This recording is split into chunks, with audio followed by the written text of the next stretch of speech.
आदिवासियों के ऊपर जिस तरह से अत्याचार और शोषित हो रहे हैं, इससे हमारे आदिवासी बहु बेटियों के साथ अत्याचार, शोषण, बलात्कार, आदिवासियों का जमीन हड़पना, आदिवासियों का जमीन से बेदखल करना, आदिवासियों को अपना आप लोग कम से कम एकत्रित रहें, एकजुटता दिखाएं। आज हमें विश्व आदिवासी के दिवस के दिन में हमें भी एक स्थान मिला और जिस तरह से आज हमारे पूरे भारतवर्ष या झारखंड में भी आदिवासियों के ऊपर जिस तरह से अत्याचार और शोषित हो रहे हैं, ये बहुत दुर्भाग्य है। और मैं सारे देश के प्रदेशों के सरकारों से मैं कहना चाहूँगा कि जिस तरह से हमारे आदिवासी बहु बेटियों के साथ अत्याचार, शोषण, बलात्कार, आदिवासियों का ज़मीन हड़पना, आदिवासियों का ज़मीन से बेदखल करना, आदिवासियों को अपना ज़मीन से विस्थापित करना और वो आदिवासियों के ज़मीन पे जिस तरह से बड़े बड़े फैक्ट्री, उद्योग, धंधे या कोल कारखाना लगाए जाते हैं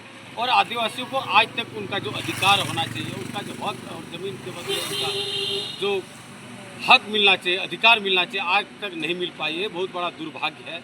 और आज मैं विश्व आदिवासी दिवस के शुभ अवसर में कहना चाहूँगा कि तमाम आदिवासी लोग, आप लोग कम से कम आदिवासियत के नाम पर, आदिवासी के ज़मीन के नाम पर आप लोग कम से कम एकत्रित रहें, एकजुटता दिखाएं। आज हमें विश्व आदिवासी के दिवस के दिन में हमें सब लोग एक ही मंच आकर के एक आदिवासियों का अपना चट्टानों की तरह हमें एकता का परिचय देना चाहिए।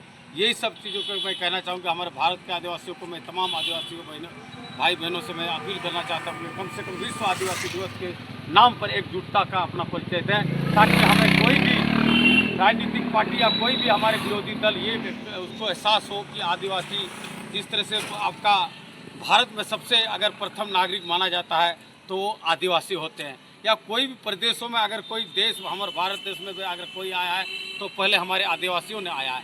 जंगल को रखरखाव कौन किया है? आदिवासियों ने किया है। खेत आपका खलिहान कौन बनाए? तो आदिवासियों ने बनाया।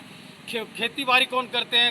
धान उपज करते, फल उसका आपका सब्जी कौन उपजाते हैं? तो हमारे आदिवासी भाई ने करता है। इसीलिए मैं आज कहना चाहता हूँ, आप गर्व से कह के मैं एक आदिवासी हूँ। और आदिवासी का एक जो परिचय होता है कि एक साथ एक चट्टानों की तरह अपना एक साथ खड़े होकर के कम से कम अपना राजनीतिक द्वेष से ऊपर उठ करके, आपका कोई धर्म संस्कृति द्वेष उठ करके अपना एक आदिवासियत के नाम पर आज विश्व आदिवासी दिवस के साथ अपने एक साथ खड़े होने का अवसर है। और आज हमें एक साथ खड़ा होने से मैं गर्व होना चाहिए।